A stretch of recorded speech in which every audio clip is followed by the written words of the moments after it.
we showed it to my kids just 2 weeks ago.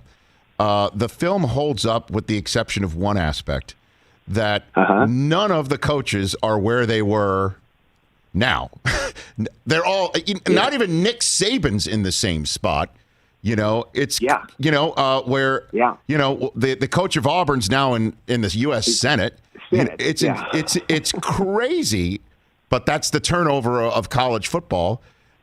So which one was the best actor of the college coaches? Well first, should point out that they were all playing. They weren't playing themselves where they were even at that point. I mean, Nick Saban was playing himself as an LSU coach. Coach Orgeron was playing himself as the Ole Miss coach, and he'd already been fired by that point. So everybody, nobody was playing themselves as coaching the team where they were at that particular point. So they were all a blast. Yeah. Nick, I think we had Nick had to work for a couple of days, and so he came in and he was early and always on time and on it and on the phone the whole time. And after we shoot like a master of a scene. It was a scene where he comes through the door and meets the Tui family. And so you shoot a wide shot, and then you come in for what we call coverage, which is, this is your close-up, this is your two-shot, it was going to take a half a day to get this scene done. So we shoot the master, we practice it, rehearse it a couple of times, and we rehearse it, and we shoot one master. I said, okay, and we shoot another master. I said, okay, I think we've got that. Let's move in, and we're going to come in and cover Sandy or whatever. And Nick turns and he goes, wait, we're not done? And he said, no. He goes, you already shot it. And I said, well, we have to come in and break it up in pieces so we can edit it together. And he said, you guys need to talk to some people, in the football photography world, because we don't get to do it multiple times. We get one time, and you better capture it all. And I said, well, as soon as that technology exists, I'll be right there with it, Nick.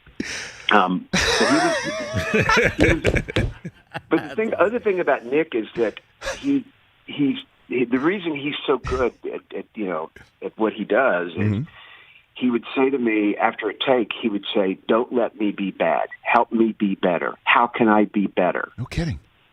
Yeah, which was impressive. Well, now I could see him in an Aflac commercial, and he's clearly nailing that. I mean, I think, that's, you could draw the lines between the two here. I coached him up. You did?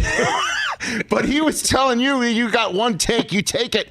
I love that. So was he the coach of the Dolphins at the time that he shot this movie? Is that what it was? No, he was at Alabama. And you put him in LSU gear, and he's like cool with that? So that's the last time he probably ever wore LSU gear in his life was in this film.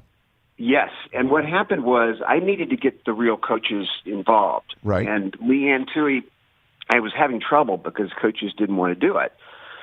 And I knew I needed Nick Saban. And so I had a casting for a Nick Saban lookalike, and the guy came in and was perfectly fine, but I thought, I know the difference. And sports fans have to like this movie. Sure. They can't hate this movie. So I called Leanne and said, she goes, how's the casting going? And I said, I'm having a little trouble, getting a hold of Nick. And she goes, I'll take care of that for you. It's like The Blind Side. It's like unbelievable. And so I said, so I get a call on a Saturday. My phone rings. I answer it. And he goes, is this John Hancock? I said, yes. He goes, it's Nick Saban. Leanne Tui said I had to call you. And boom, he's in the movie. Unreal. And boom, he's in the movie. And he said, I'll wear my LSU stuff that I still have packed away. I said, okay, that's fine. Okay. And I asked Leanne, I go, how did you convince him to do it? And she said, I told him if he didn't play himself, they were going to hire a short, fat guy to play. Wow. That is phenomenal.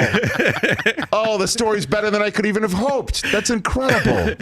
Oh, my gosh. Hey, you watched all the way to the end. Thanks for that. Watch more right here.